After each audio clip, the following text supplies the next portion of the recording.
I, 29F, had been with my boyfriend Jack, 30M, for 2 years now, and 2 months ago, we took the big step of moving in together. Our relationship started at a mutual friend's barbecue where we bonded over our shared love of 90s sitcoms and terrible dad jokes. From the beginning, Jack was different from anyone I'd dated before, kind, attentive, and genuinely interested in building a future together. The past 2 years have been amazing, and moving in together seemed like the natural next step. Everything was going great until I discovered something that's been weighing heavily on my mind. Jack has a younger sister, Emily, 26, and a 3-year-old niece, and they're an incredibly tight-knit trio. I knew Jack cared deeply about them. He'd often spend weekends at their place or have them over for dinner. What I didn't realize until we moved in together was just how much he financially supports them.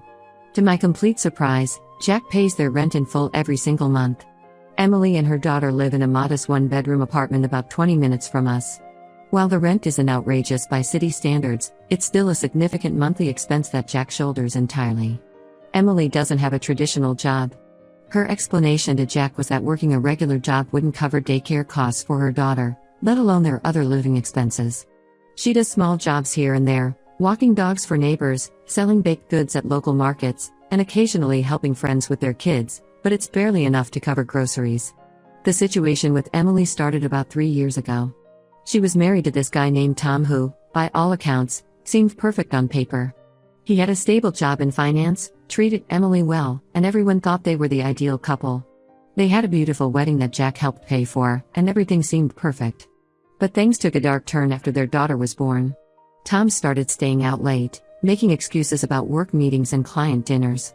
Money started disappearing from their joint account, and Emily would find receipts from casinos in his coat pockets.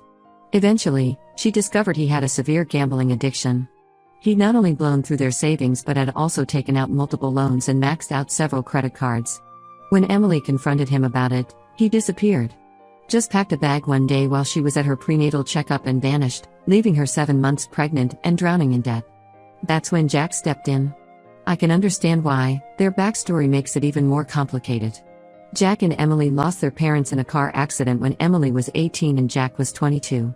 They were coming back from Emily's high school graduation when a drunk driver hit them. Jack had just graduated college and was starting his first job as an engineer. Instead of focusing on his career, he had to become both brother and parent to Emily. He helped her through community college, supported her emotionally through the grief, and basically put his life on hold to make sure she was okay. So when Tom abandoned Emily, Jack didn't hesitate to help.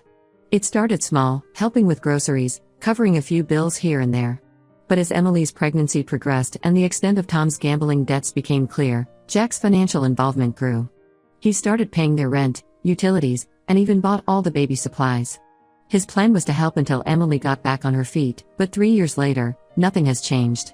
I discovered all this because Jack and I recently had a serious conversation about our financial future. We were discussing savings goals and how we'd split expenses, and that's when I learned that Jack has absolutely no savings. Not a penny. This floored me because he's a successful engineer at a good firm, making well above average salary.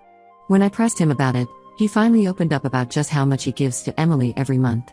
Between their rent, utilities, and other essentials, plus helping with the gambling debts Tom left behind, Jack's entire paycheck is gone by mid-month. Last week, we were talking about possibly buying a house together in the next year or two. Jack seemed excited about the idea until we started discussing down payments and mortgages. That's when reality hit hard. He can't contribute anything because every spare penny goes to Emily and his niece. When I brought this up, suggesting that maybe Emily could start working towards financial independence, Jack got defensive. He said I couldn't understand because I didn't grow up without parents. He talked about how Emily and his niece are his only family, and he can't abandon them like everyone else has. I tried explaining that supporting family doesn't mean sacrificing your entire future. I suggested that maybe we could help Emily create a plan to become more independent, job training programs, education, or even just a timeline for reducing her dependence on Jack. But he shut down completely. Emily isn't even trying to improve her situation. She posts daily on Instagram about her baking and craft projects, but there's no mention of looking for steady work or trying to build a career. The most frustrating part is that Emily seems to take Jack's support for granted. She'll call him at all hours asking for extra money for things like new clothes for her daughter or supplies for her baking projects. If he hesitates even slightly, she brings up their parents, saying things like "Mom and Dad would want you to help us," or "We're the only family you have left." I love Jack, and I admire how much he cares for his family. But I'm worried about our future together. How can we build a life when he's carrying this enormous financial burden? What happens when we want to start our own family? Will Emily's needs always come before ours? Jack is letting his sister take advantage of his guilt and grief over their parents' death, and I don't know how to make him see it without seeming like I'm attacking his only family. Am I being unreasonable here? Should I just accept that this is how things will always be? I want to be understanding, but I also don't want to sign up for a lifetime of being second place to Emily's financial needs. Update 1: Things have gotten significantly more complicated since my last post. After our initial conversation about finances, Jack and I had several more discussions about the situation. I tried approaching the topic differently each time, being as understanding as possible while still expressing my concerns about our future. These conversations usually ended with Jack getting defensive about Emily and me feeling frustrated and unheard. The real problem started last weekend. I was doing some deep cleaning of our apartment while Jack was at Emily's, helping her fix something in her kitchen. While organizing his desk drawers, something he asked me to do weeks ago, I found a stack of papers stuffed in the back. At first, I thought they were just old work documents, but as I started sorting them, my heart sank. They weren't just rent receipts for Emily's apartment, there were credit card statements showing massive debt. Jack hasn't just been supporting Emily with his income, he's been putting thousands of dollars of expenses on credit cards. The statements showed balances on 3 different cards totaling over $25,000. The expenses were a mix of Emily's rent, utility bills, grocery store charges, and various online shopping purchases. Some of the charges were for things like designer children's clothes, toys, and even spa appointments. I felt sick to my stomach. All those times Jack said he couldn't afford to go out to dinner or take a weekend trip with me, he was maxing out credit cards for Emily's lifestyle. When Jack got home that evening, I confronted him about the statements. At first, he was angry that I had found them, accusing me of snooping through his things. But after I reminded him that he had asked me to organize his desk, he broke down completely. Through tears, he finally told me the full story. Emily's ex-husband Tom hadn't just left them with normal debt, he had taken out multiple personal loans in Emily's name before disappearing. The loans totaled almost $40,000, and with high interest rates, Emily had no way to pay them off.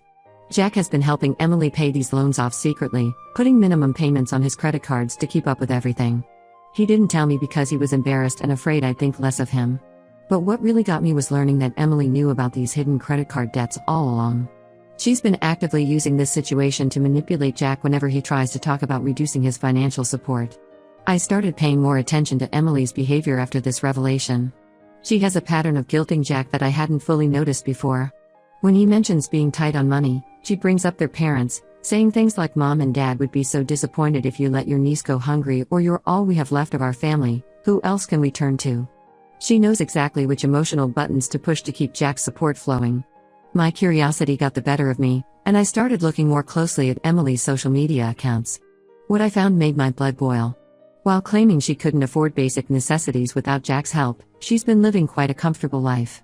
In the past 3 months alone, she's taken 2 weekend trips to nearby tourist spots, bought several new outfits, which she proudly displays on Instagram, and even got a new iPhone.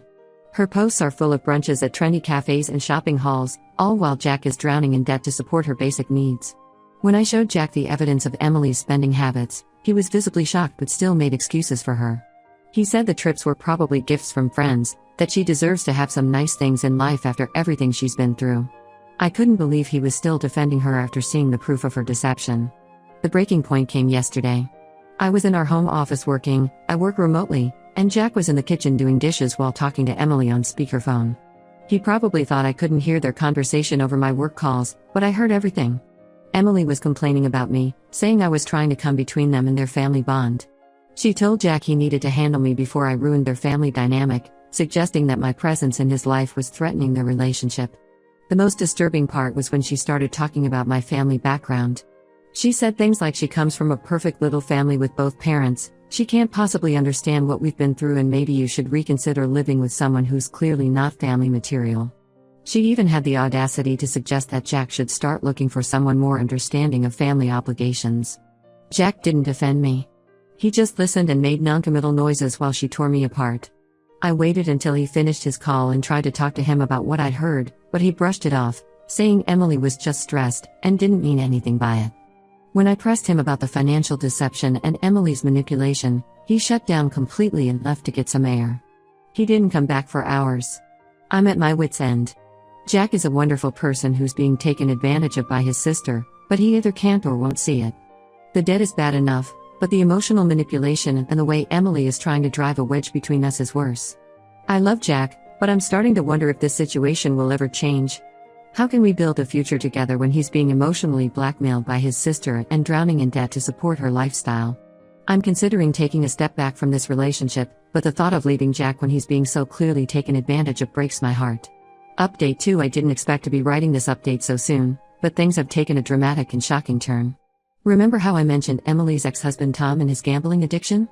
Well, he's back in the picture, and the story we all believed was a carefully crafted lie. Last week, I received an anonymous email. At first, I almost deleted it thinking it was spam, but the subject line caught my attention: the truth about Emily and Tom. The email contained dozens of documents, photos, and screenshots that turned everything we knew upside down. Emily and Tom had never really separated.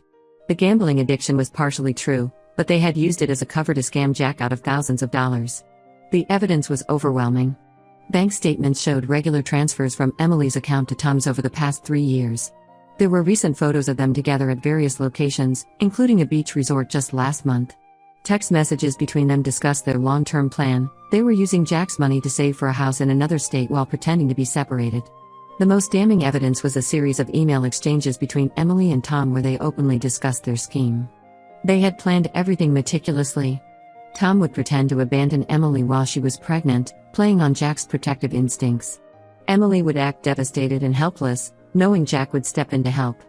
They even discussed how to maintain the lie long term, with Emily coaching Tom on what to say if he ever ran into any of their old friends. I sat on this information for several days, struggling with how to handle it. I knew Jack would be devastated, but he deserved to know the truth.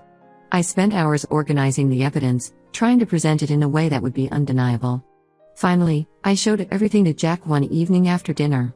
His initial reaction was exactly what I expected. He accused me of fabricating everything out of jealousy or spite. He called me manipulative and said I was trying to destroy his relationship with his sister. But as he went through the documents, his anger turned to disbelief, and then to a kind of quiet devastation that was heartbreaking to watch. The photos hit him particularly hard. There were pictures of Emily, Tom, and their daughter at various locations over the past 3 years, places Emily had told Jack she was visiting with friends. There they were, playing happy family while Jack worked himself to the bone and racked up debt to support them. Jack confronted Emily the next day. He went to her apartment unannounced, and to everyone's surprise, Tom was there. Emily didn't even try to deny anything. She broke down and admitted everything, though her confession felt more like justification than remorse. She talked about how hard it was growing up without parents, how she and Tom just wanted to build a better life for their daughter, and how they knew Jack would help if he thought she was alone and struggling. The hardest part for Jack wasn't even the financial betrayal, it was learning how his niece had been used as a pawn in their scheme. Emily would often use her daughter as leverage, knowing Jack would do anything for her. She would send photos of his niece looking sad or telling stories about how they couldn't afford new clothes or toys, all while living quite comfortably off Jack's money and their own savings. The extent of their deception became clearer as more details emerged. The gambling debts were real, but they were nowhere near as massive as Emily had claimed. Tom had lost about $15,000, not the $40,000 they told Jack. They had already paid off most of it themselves but kept the story going to maintain Jack's financial support. All those credit cards Jack maxed out trying to help them? That money went straight into their savings account for their future house. What really broke Jack was discovering that some of his friends had known the truth. A couple of them had seen Emily and Tom together but didn't say anything, thinking it wasn't their place to get involved.